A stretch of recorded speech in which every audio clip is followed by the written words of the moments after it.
Well, thank you, everyone. It's great to have such a big group of attendees on for our webinar today on eDiscovery and MDLs, overcoming unique challenges. One unique challenge we're facing is trying to get one of our panelists into the webinar. And so we may get started with introductions, and then hopefully our fourth panelist joins. And I'm just going to have the tech team put the presentation back up if they can. Wonderful.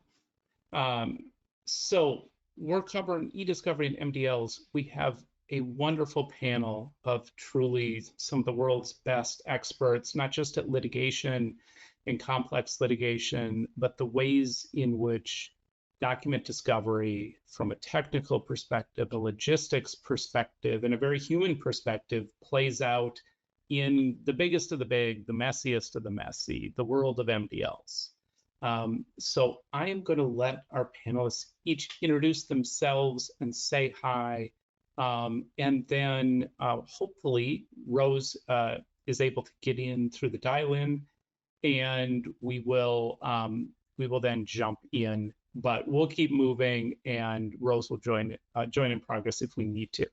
So first, we'll start with Monica McCarroll, partner with Redgrave. Monica, can you just say hi and give folks a brief introduction? Sure. Hi, Andy. Hi, everyone. As Andy mentioned, I'm a partner with Redgrave LLP. We're one of the only firms that focuses on the intersection of law and technology. So these really thorny issues presented by massive matters in MDLs where you're trying to manage so many people, so many different data sources, so many players is kind of what I've focused my practice on for the last 10 years or so at Redgrave. And then prior to that at my prior firm here in Richmond, Virginia. I'm really looking forward to this panel, people I've admired for a long time and have had the good fortune of working with, and I think it will be a really entertaining and informative panel. Thanks, Andy. Well, welcome, Monica. Next, joining us from Gibson Dunn, Dana Lynn Craig. Welcome, Dana. Hi, everyone. My name's Dana Craig, and I'm of counsel at Gibson, formerly in the LA office, now in the San Francisco office. I've been doing sort of these massive eDiscovery cases for about 10 years now, and really learned by doing. I think that's probably what most of us do, and we learn kind of on the job each time. So I think these panels are incredibly important so that hopefully the listeners can skip the line a little bit and learn from other people's experiences and not just have to do it in lockstep with their own experiences. So I'm looking forward to hearing the other panelists' thoughts based on what they've done in the past and also from your questions. Welcome, Dana. Thank you. And Michelle, joining us from the Gunster Firm. Hi, everybody. I'm Michelle Six. I have been at Gunster for almost, but not quite a year. And before that, I spent over a decade at Kirkland & Ellis. My first introduction to giant bet the company litigation was as my very first job as an attorney, which was in a document review attorney, contract attorney role in the basement of a big firm that shall remain nameless. And slowly over the many, many years, sort of worked my way up to now leading and managing discovery for these giant matters. And it's a real privilege to be here with all these awesome women, and Andy too. Well, thank you, Michelle. The technical team is working on overcoming the unique challenge of getting Rose into the webinar. So at some point, either Rose's video presence or her audio presence will be joining us. But I'll say at the beginning, Rose Jones, a wonderful litigator, a wonderful technologist with King & Spalding, and just has seen a lot of these matters. And when she joins us, she'll have a lot to share. So I think we can jump into the first topic. Can we switch slides? Awesome. So this is intended to be a pretty wide-ranging discussion. We're going to start in some places, but if you all attending have questions you want to pose, please do jump into the chat tool. It's somewhere on the right-hand side, probably. You expand it out and you can just drop a chat in there, and we'll keep an eye on those. I know some people have submitted questions in advance, and we'll get to those too. But if there's something you want us to cover or got a question, please do drop it in the chat and we will try to cover it. We're going to start with that word unique. And we'll start by giving the panelists a question that we didn't exactly cover in prep, but should we even be saying that MDL eDiscovery is that unique? What is it about MDLs and eDiscovery that poses something that really isn't the challenge we face in normal day in, day out litigation matters? And I guess we'll start with where we always start in eDiscovery, and that is preservation. What is it about MDLs that cause challenges for figuring out preservation? And is it even possible to establish reasonable bounds on preservation in something as big as an MDL? So Dana, I'll start with you. Anything in that area? Are these that unique, especially when we're talking about preservation? And where do you start in trying to put any bounds in when we're talking about scope of preservation? Yeah, my answer for the unique question is probably not great, because the first thing that came to my mind was yes and no. I think that your normal cases now are getting so wide and broad on discovery these days that, it used to be obviously that MDLs was, the greatest breadth you're going to get, the biggest challenge. And I think now even in, single plaintiff litigation, you can find, incredibly challenging discovery questions. I think that the bar is getting more advanced across the board on discovery and eDiscovery, and realizing the challenges they pose, and using those challenges in litigation sometimes to create advantage for their side and asking the tough questions. I think we're moving a little bit away from, when I was much younger, there was sort of a mutually assured destruction feeling. And I think with knowledge and greater challenges posed by technology, I think litigators are really trying to make sure that they cover all of their obligations, of course, but also challenging the other side and making sure the other side is also covering their obligations. And obviously, one of those very first obligations in litigation is preservation. And here, I don't know that preservation is necessarily unique to some of the other categories that we have listed. And I'm going to jump down to a couple bullets further down on the slide in terms of, an ounce of preservation is worth a pound of cure. And I think it's important to negotiate early and try and get as many guardrails down and agreements down as possible to, narrow what can be unreasonable bounds of discovery, particularly in MDLs. And so to really try to put in the effort early to get those agreements and make sure those agreements are very clear and that they don't have any ambiguity that can be argued down the line. Make sure there is actually a meeting of the minds in your negotiations to try and see if there are certain, data sources that are not reasonably accessible or something like that, to narrow your obligations in a very transparent way.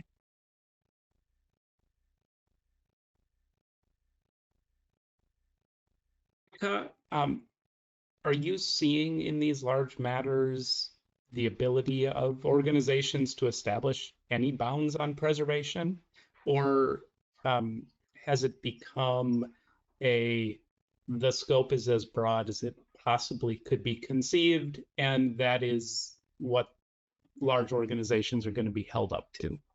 We haven't necessarily seen a stop in spoliation motions and in requesting parties diligence in probing around preservation, but is there such a thing as bounds in the world of preservation for things as large as MDLs?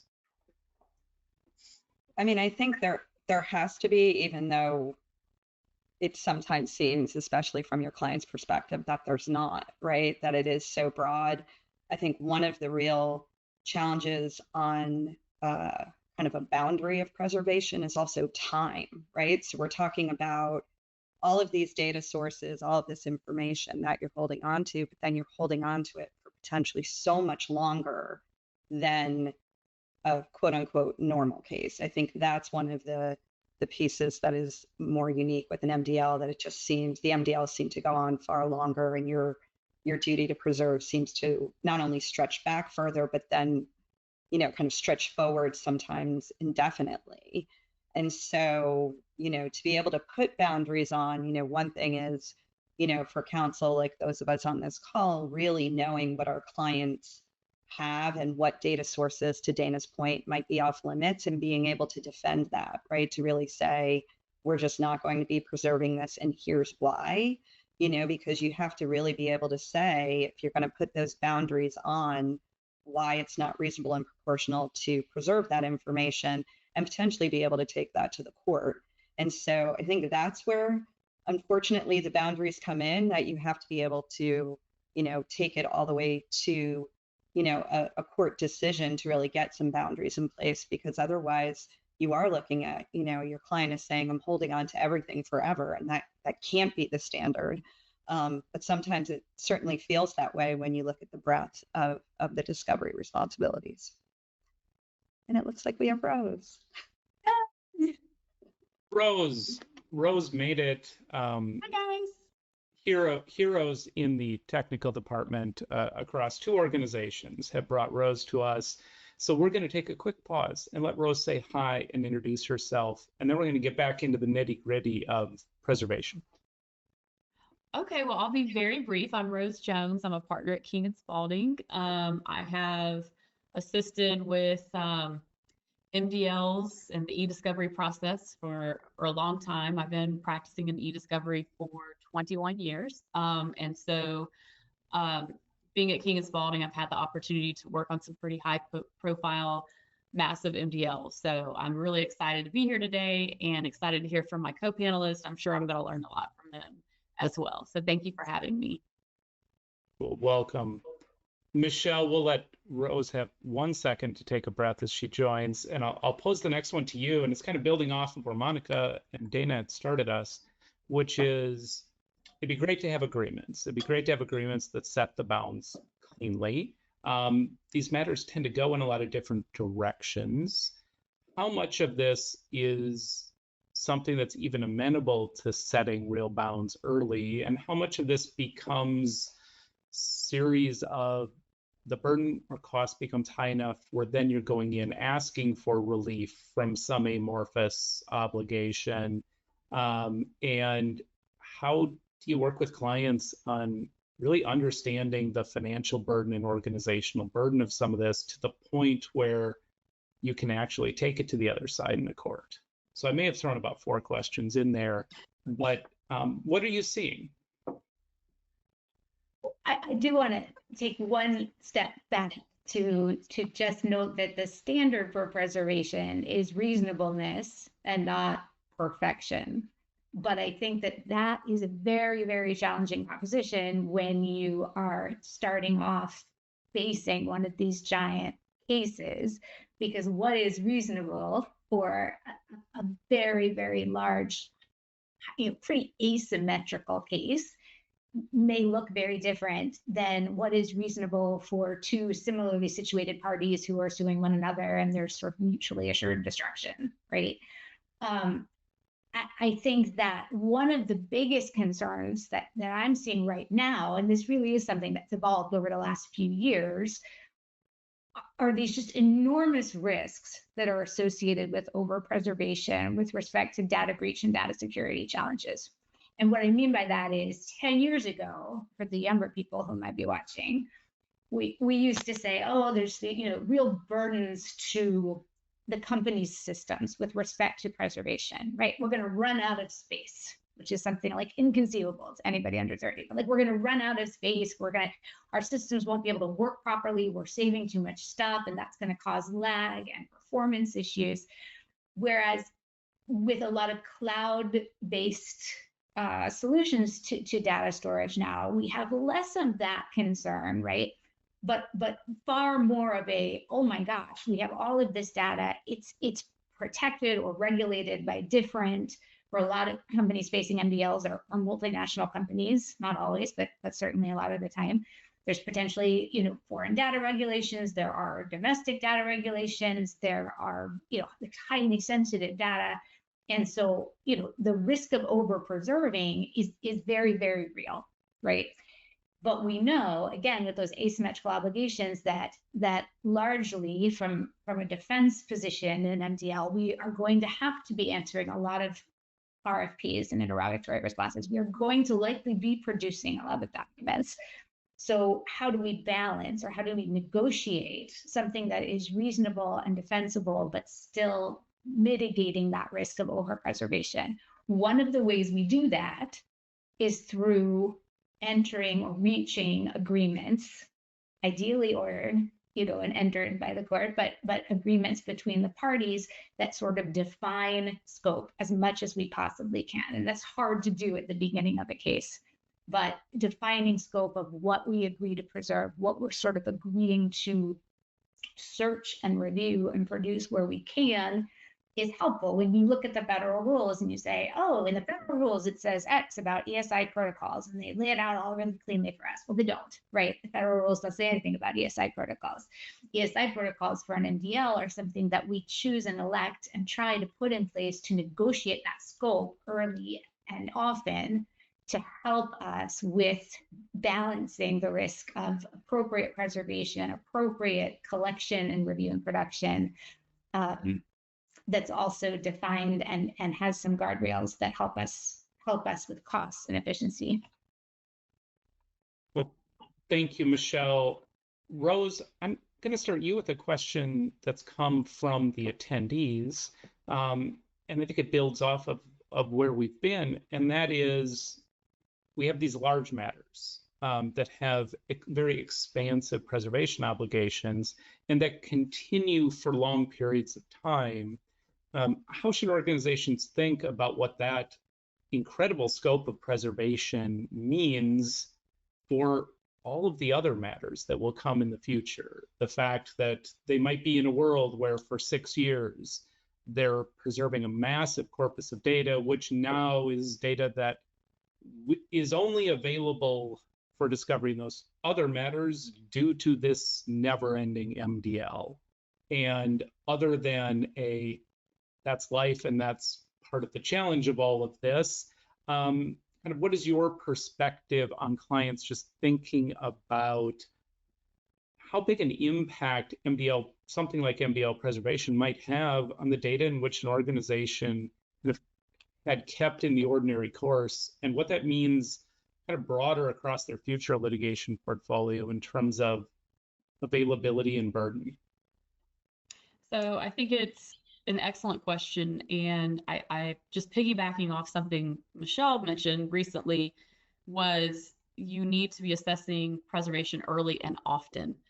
And the often is key, right? And so it's not just a one shot, I'm going to look at what I need to be preserving on day one, and then I never look at it again. It should be something that as you continue through the negotiation process and you limit scopes and you limit the types of data that's going to be required to be preserved, and you're able to come to these agreements, you need to go back to your stakeholders and say, okay, are we in a place where we can defensively reduce what's currently being preserved? Do we feel like we have a defensible reason and are able to move forward with that? So the question just brings up an excellent point, which is the more you have to preserve for a large MDL or any other matter for that point, it's going to then increase your obligations with respect to other matters, only just because you have that data for other litigation. So there's definitely technologies out there that you can leverage to do these types of assessments as you're prioritizing and interviewing your custodians and going through data sources and being incredibly thoughtful about better understanding the types of data sources. What I see oftentimes is we put everything on hold because we just feel like that's the thing we need to be doing.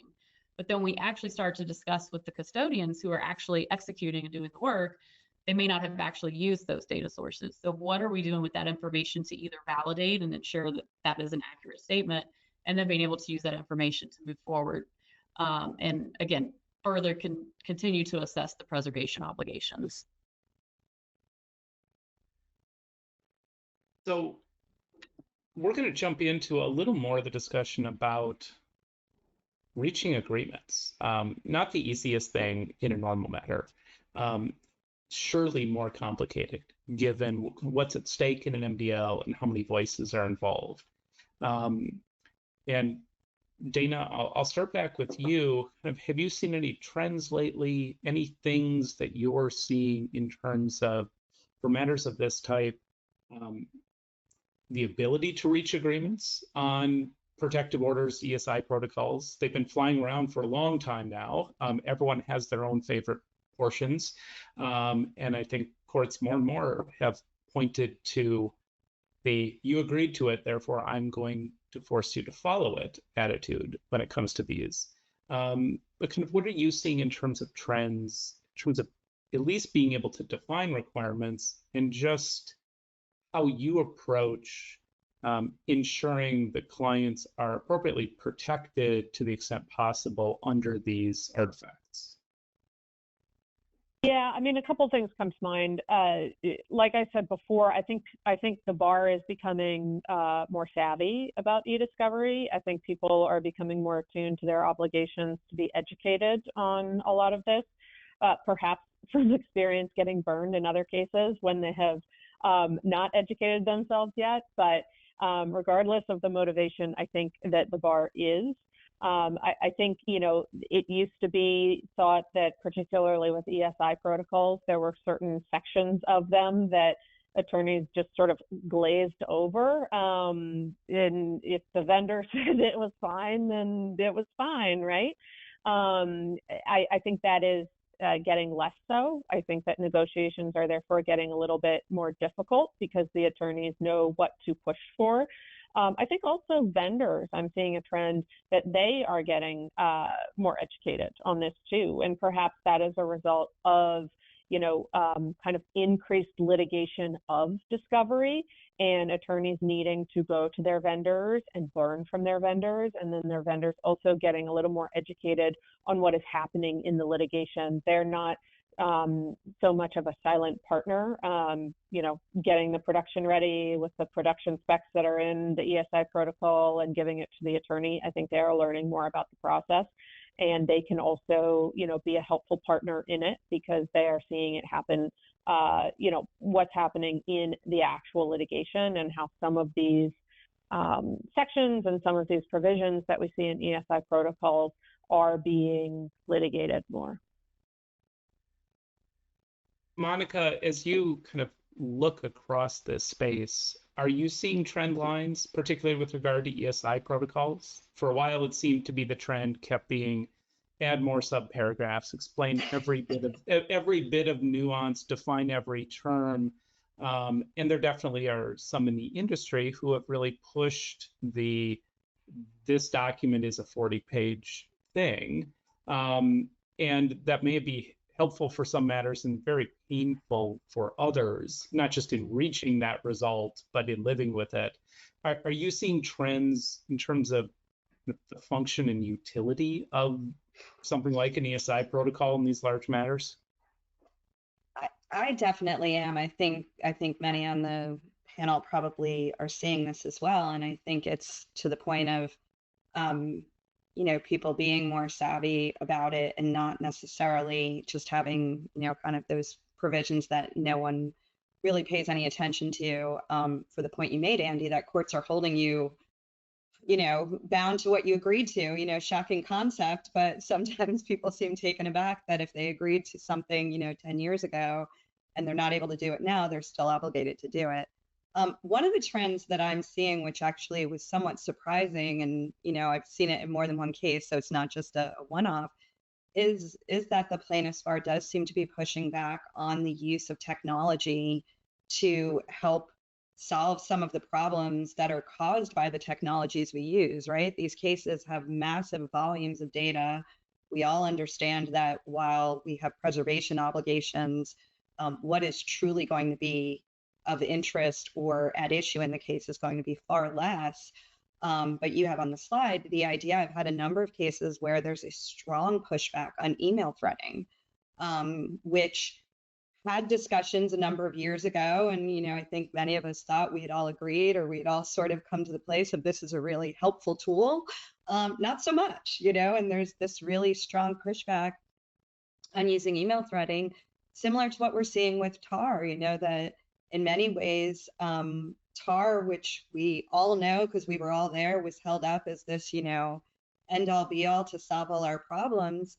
Many of us are finding that you're really only able to use it for prioritization because the amount of effort it takes to negotiate a TAR protocol in addition to an ESI protocol, whether it's timing, fatigue, or just cost, it just doesn't seem to be worth it to go through those exercises. And so those are two of the trends that I've seen that just in some ways, surprised me in that, the tools were there to sort of help with the discovery process and to get us all to the merits of the case, which of course is what we're supposed to be getting to.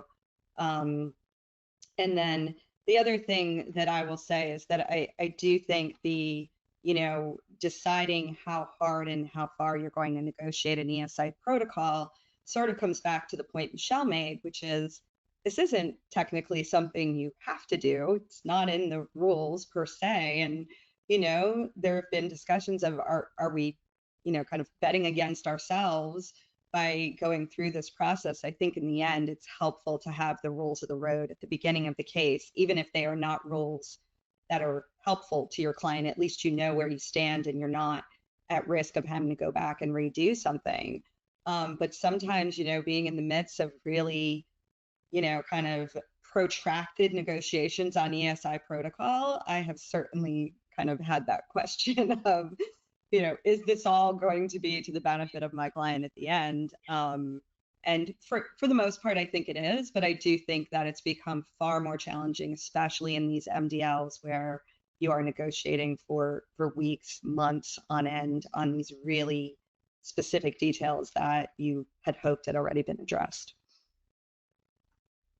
And if I may say something on that, Andy, too. Yeah, go ahead, Rose.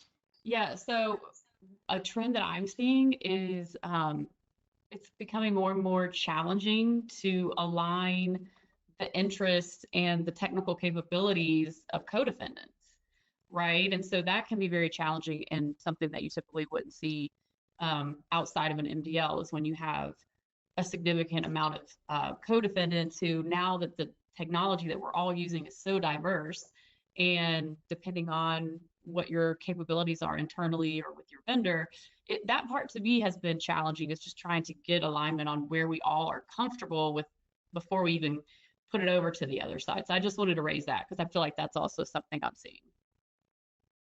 Michelle, one quick question for you, and then I think we'll jump to kind of our next bucket is, okay, it's the rare world in which a new MDL has landed on your desk, your client's desk, and either there aren't co-defendants or they miraculously all agree. And they ask the question, is it worth it? Is it worth it for us to fight for the inclusion of language that allows us to try, I don't even know that I can say particularly emerging technologies. In the case of things like email threading and TAR, you would think of them as baseline technologies, but allows us to deploy technology the way that it makes sense in matters of this scale, is kind of what's worth it. And if you had a blank slate new MDL, what would at least your kind of starting approach be in trying to facilitate the use of these technologies while not committing your client to excessive litigation over an ESI protocol that isn't going anywhere? So how when you're a young, excited new attorney, you write these like long, earnest emails about things and use lots of words. The older I get, the less words I use. And that is sort of where I am starting to feel like my obligation is with clients with respect to negotiating ESI protocols, which is to say, I don't want to commit them to a ton of specific things and processes and you know, data points early in a case when I don't actually know and don't have my arms around the universe of data that's likely to be in play. And so where I think I am sort of seeing, especially because I am seeing the same trends that all of these ladies have mentioned with respect to sort of the weaponization of technology and the challenges of, is the cost of fighting about an is the cost of fighting about a TAR stipulation for 3 to 4 months with maybe briefing in front of the court and appearing in front of a judge and talking through our various ways we can't possibly agree. Does that obviate the financial and the time gains of having a TAR agreement at all? It depends, right? It depends on the case and the specifics of that case. But where I do see myself sort of leaning and trending is to sort of say, hey, parties agree to meet and confer about the use of technology, right?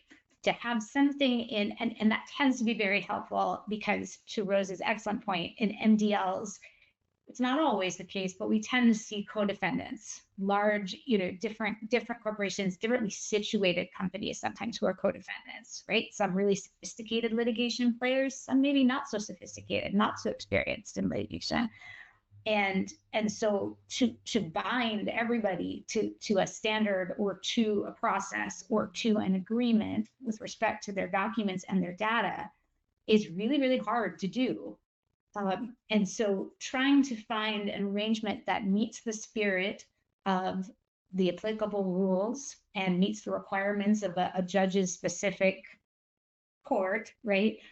While also saying not too much, right? By not agreeing to something that maybe we're not going to be able to do or not going to be able to execute on strategically or particularly consistently, tends to be, I think, more helpful, so that we are promising to have, which I think keeps with the spirit of all of the rules, especially Rule 26, we are promising to have engagement on issues without actually binding ourselves to specific processes, obligations, data culling, specs that maybe we can't all, different vendors can't all meet in the same way. So that is where I'm trying to see this go and have more communication, but less maybe in a structured agreement. Awesome. Well, I think we're going to move to the next kind of section of topics. So, eDiscovery at scale, MDL at its heart. Whatever agreements you get or don't get, you're living with them, and then as counsel, you're all trying to make sure the ships are running on time, the obligations are being met. You're not moving blocks of depositions because the throughput isn't aligned with the priorities.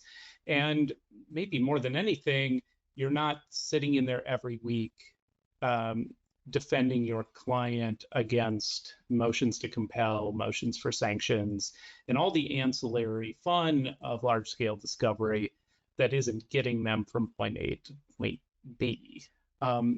So, Rose, I'll start with you. We started as you were joining. Dana offered her perspective on, is MDLs really any different than other complex litigation? Here, we're talking about for some MDLs, massive scale. And how do you think about, and maybe more importantly, how do you talk to your clients about getting prepared to execute at that kind of scale for the components that are needed? Just big picture. How do you start putting that hat on of, we're talking in the millions, not in the tens of thousands, and that's just fundamentally different from an operation standpoint? So I just feel like it takes meticulous planning and coordination, right? I mean, at the end of the day, you really need to be thinking about the end game and where you're trying to get, and then what's the best path forward. I like to always work backwards to create my milestones and help my client understand, okay, here's the scheduling order. Here's what we've agreed to. In order for us to meet these deadlines, here's the key milestones that we need to meet, and making sure that the client is fully aware. Again, I'm sure we're going to do this all day, but as Michelle had just said, some clients are really sophisticated and some are not. So it really depends on the corporation and what their internal capabilities are, because some will need a lot of handholding and will need to be walked through the entire process. Others may have an internal eDiscovery team and have a complete, fully vetted process, very sophisticated, where you can go in and say, okay, I need these data sources. They have a timing schedule. They know exactly how to get it out the door. So really having a sense of how you're going to be needing to navigate with your client is very important on the front end.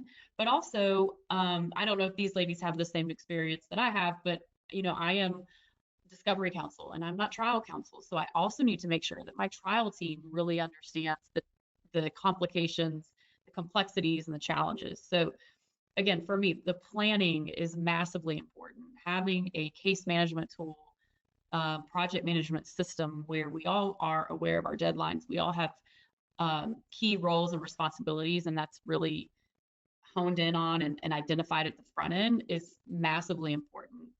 So at a high level, Andy, that's what I would be working on, is that project plan.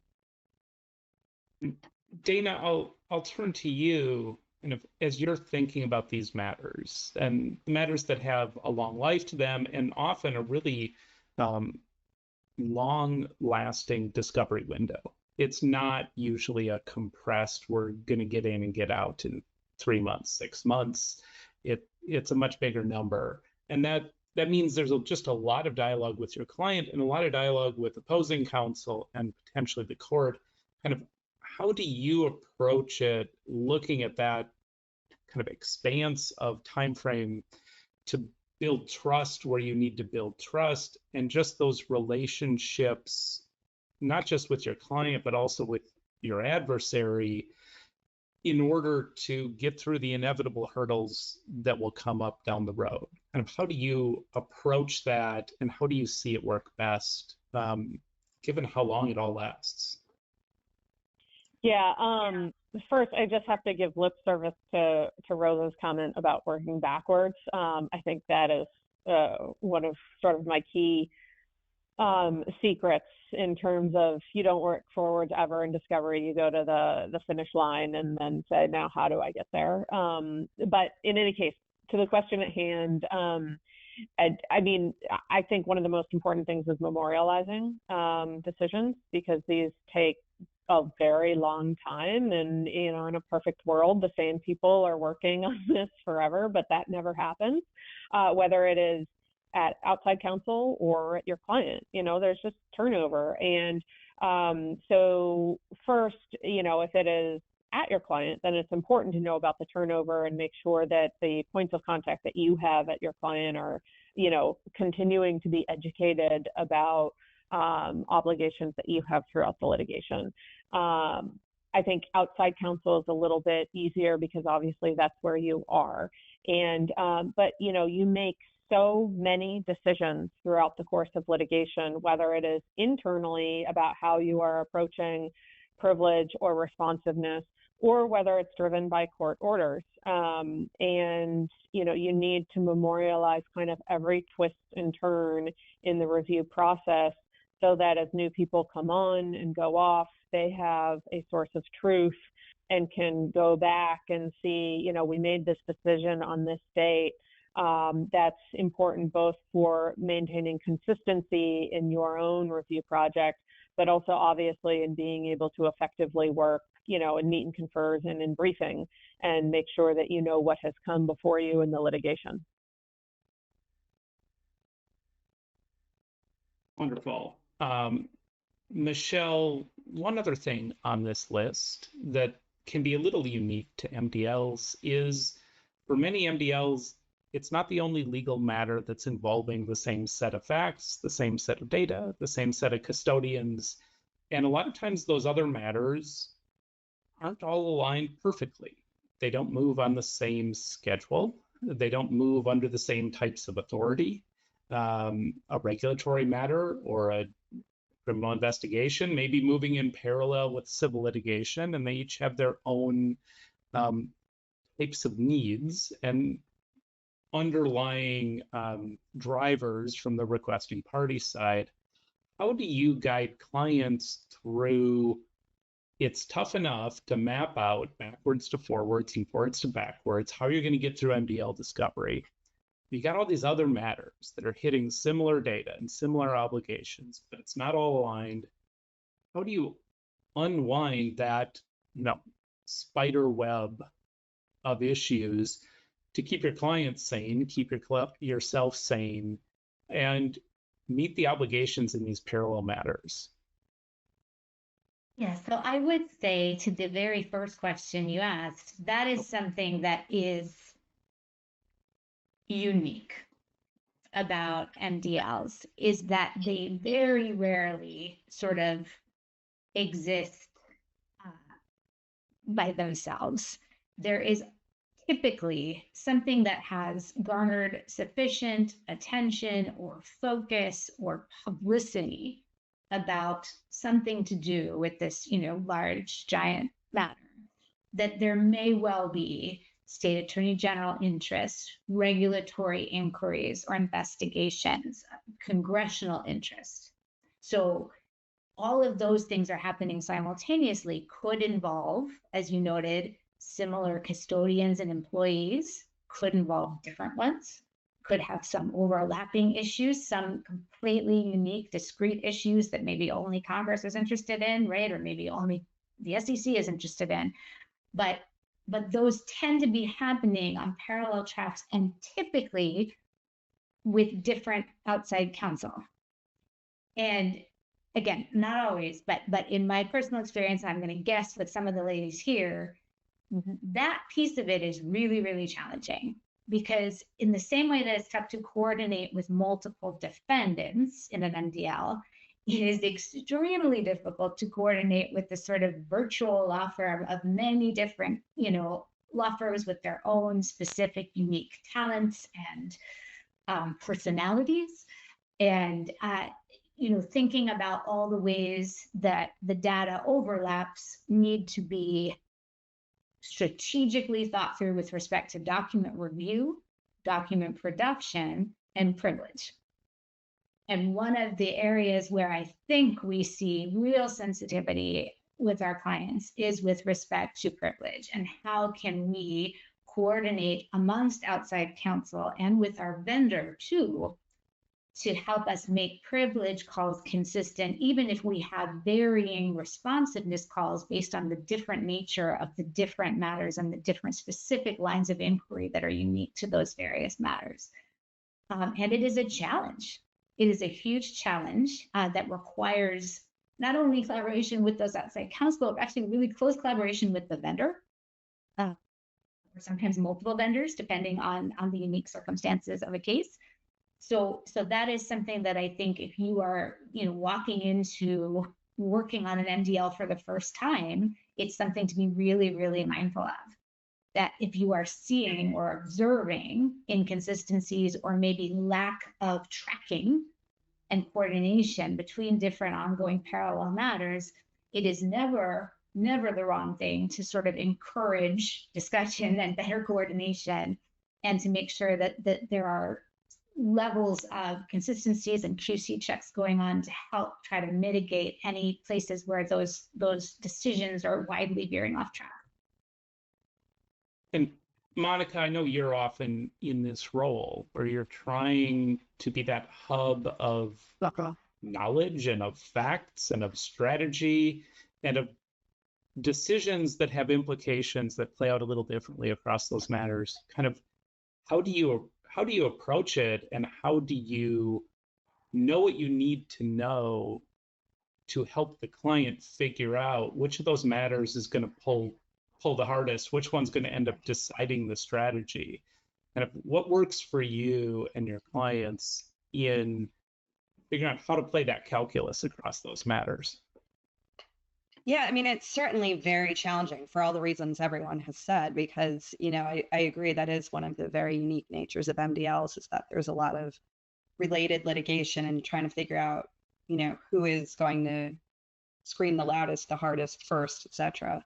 I look at my role a lot of times as, and I was thinking about it when Dan was talking about documentation too, but as discovery counsel, a lot of times I'm sort of the air traffic controller, and that I have to see across the board and also have to maintain that level of calm that we all see in the movies as the air traffic controller. But, you kind of have your normal flight patterns, et cetera, of a regular day that you're dealing with, which is probably the MDL itself. Perhaps you've dealt with that before, all of the issues coming up.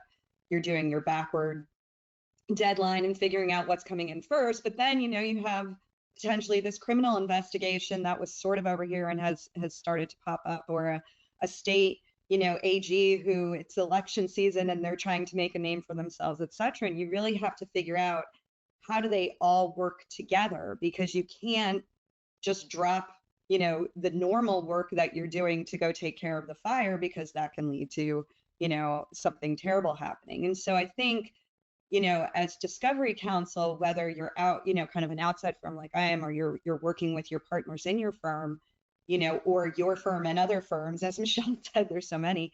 I do think sometimes you're uniquely situated because you are really focusing on those deadlines and how they interact and how it's impacting the client in terms of the data, the custodians, et cetera. And so trying to keep an eye on that particular issue, as perhaps merits in other places are becoming challenging, and understanding, okay, if the focus really is we've got to meet this congressional inquiry, or we've got to respond to something from DOJ, what is the ripple effect, right? We all know how it works. If you ground one plane, how does that impact, the rest of the case or the rest of the matters, or, one airport?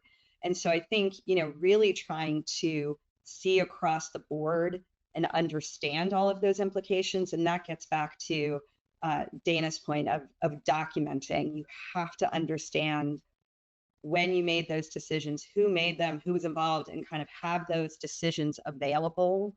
So if you're coming in 5 years later and having to deal with it, exactly when decisions were made and why, because you can't go back and rethink that, right? You have to really say, this is what we did at the time, and we have to let it go through. But you can't do that if you don't have the documentation.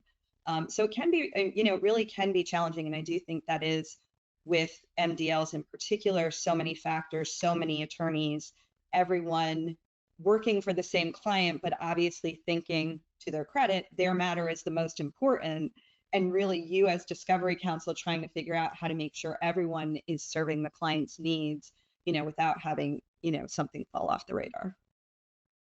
And Andy, if I may just say something. Yeah, go ahead, Rose. So I think from my perspective, the way we've been able to successfully coordinate is through a centralized data management system, right? So making sure we're all coordinated we're all using the same review tool, review repository, and then also a unified document review protocol. So if and you've had experience, you can be thinking, okay, I'm going to need this in this matter, but it's probably going to be likely that I'm going to also need this when the state AGs come into play. Oftentimes the state AGs and maybe a congressional investigation comes before the MDL. So you need to be thinking forward about, how am I going to leverage the review and coding that I've already done for the future. But also, it's massively important is ensuring that you have that cross matter coordination team, because being able to say, okay, we've already negotiated this production format with the government. It would be really helpful if we could have something similar and not have to completely redo all of our productions. As simple as that sounds, can be incredibly impactful in being able to meet deadlines. So I just wanted to raise those highlights of how you can coordinate some very simple things that will help in the future. Yeah, and just piggyback on what Rose is saying, there is nothing that is going to aggravate a client more than knowing that they have paid, multiple attorneys and multiple outside counsel firms lots and lots of dollars to review the same document over and over and over. Now, sometimes it is unavoidable because there are different issues, or there's just something that's a nuance to a document that maybe is unique to one set of facts and not relevant to another set of facts. But the truth is, that is something that we really like to, when we're thinking about how we can best mitigate the enormous costs associated with these types of litigations. It's something to be strategic about early and often again.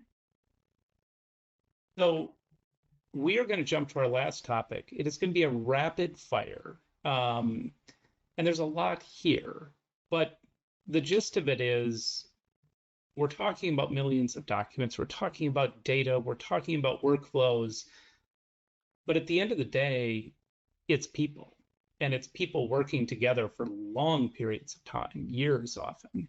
And I'll just ask each of you maybe one takeaway just on how you find success with the people part of it, whether building internal teams, relationships with clients over time, or relationships with adversaries over time. What's important, and what's something that someone should think about as they step in to something lasting as long as an MDL? Dana, I'll start with you.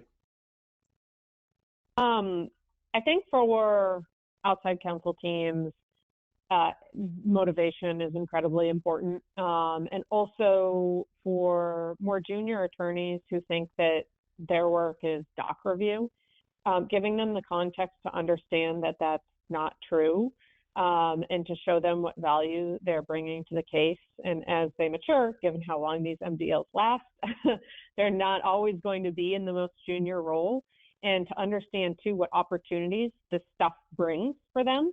Being able to, start cutting your teeth in meet and confers at a really early age, being on the discovery team, being able to, write discovery briefs. You don't have to wait for the big MSJ opportunity. I think discovery gives junior attorneys a lot of opportunity that they don't necessarily appreciate. So I think that's important. It also helps on retention for the teams, obviously, which helps on institutional knowledge, which helps on everything. And then with regard to the client communications, I think what's really important is understanding that you are operating from an outside counsel perspective. This is harder on the client. This is their most important stuff, and letting them know that you understand that and are coming to it with a lot of thought and care is really key. Monica, a rapid fire add in this bucket? Yeah, I'll just reiterate PowerPoint. It's documenting what the client is telling you at the time, especially these subject matter experts on really not even challenging data sources, but for instance, what your client's email system looked like and how they're collecting from it in 2013 is a lot different from 2020, is a lot different from 2024. And being able to understand those nuances, document them so you have them going forward, really helps, because people leave, people forget. Their day-to-day is not going to be remembering what they did 5 years ago. And so the documentation piece to me is how you kind of have that success keeping these MDLs that go on for so long. So we have a couple questions from the attendees, and I do want to get to. So I'll toss it out. Michelle, if you want to take it or pass it, you sure can. It's a game show at the end here. One question is on preservation, and then we've got another question or two that we want to get to too. The question on preservation is, every MDL eventually comes to an end. What was it that we should have done way back at the start about preservation that better prepared us for how we undo all the things we now get to do at the end of an MDL, if that makes sense? So it does make sense. I think it is a really smart strategic question. The great part about getting to right size or scale back preservation is that you will be getting relief for your client, relief from those data security considerations and concerns that I mentioned earlier, relief with respect to any systems that may be overburdened or just challenging amounts of data to continue to preserve. And I think the big key to that, and I hope I'm answering the question in a way that is helpful, is hoping that somebody did that sort of documentation early on to explain why certain things were kept and explain what the context was or what the decision making was about that. But in the absence of that, doing the necessary analysis to say, okay, well, I don't believe I have no sort of existing rules-based or ethical obligation to keep this material any longer. I don't have a regulatory or business records reason to keep this information any longer. Is there any other anticipated litigation or other legal hold or other reason that this needs to be kept? Making sure you have the right stakeholders in the room for that type of conversation, and then documenting the decision accordingly. Wherever you can defensively delete information, I am a big supporter. And I know that sounds like a really strange thing for someone who focuses on eDiscovery to say, but it's really true, right? I have yet to encounter someone who has benefited because they kept too much stuff. It is simply a really smart way to think about when you don't have to keep data any longer and you've made those decisions with the right people in the room to analyze the needs. Thinking about ways you can move on and not hold on to it is really smart. So, Rose, there's a question I'm going to throw to you. We have a minute left, although for those that are attending, we may go just a minute long so that Rose can give it a bit of an answer. Are we seeing the data types that are being requested and kind of play a central role in matters as big as MDLs changing? In particular, the attendee asks about social media data and open source data. Are these things that are fun topics for a webinar, or are they things that are really being requested and produced in large-scale litigation? Absolutely. Definitely seeing that. And also, I can't believe we haven't said it yet, but I'll say it now. Hyperlinks obviously is a very hot topic. So yeah, absolutely. New data sources are being created and used every day. And I believe Dana mentioned earlier that the plaintiffs bar is getting more and more sophisticated. And we're starting to see more requests about these data sources earlier than we maybe have seen them in the past. So absolutely, that's something that we're seeing. Well, I want to thank all the panelists. It's been a really interesting conversation. I hope the attendees can tell this group they all need to get back to helping their clients through MDLs. But for that, they would talk about this stuff for a much longer than an hour. There's so much here, and it's really interesting to see the different perspectives. We thank you all for joining us. Very much thanks to our panelists who put in a lot of time and thought to this. There is in the handout section of the GoToWebinar app, there should be a handout that has the bios of the panelists. They're all pretty easy to find on their firm websites as well. But if you want to see them in one place, go grab that, download it. Thank you all for attending, and thanks again to the panelists. We really appreciate it, and look forward to talking to you all again sometime soon. Bye, everyone. Thank you, Andy. Thanks, Andy. Thanks, everyone. Thanks, everybody.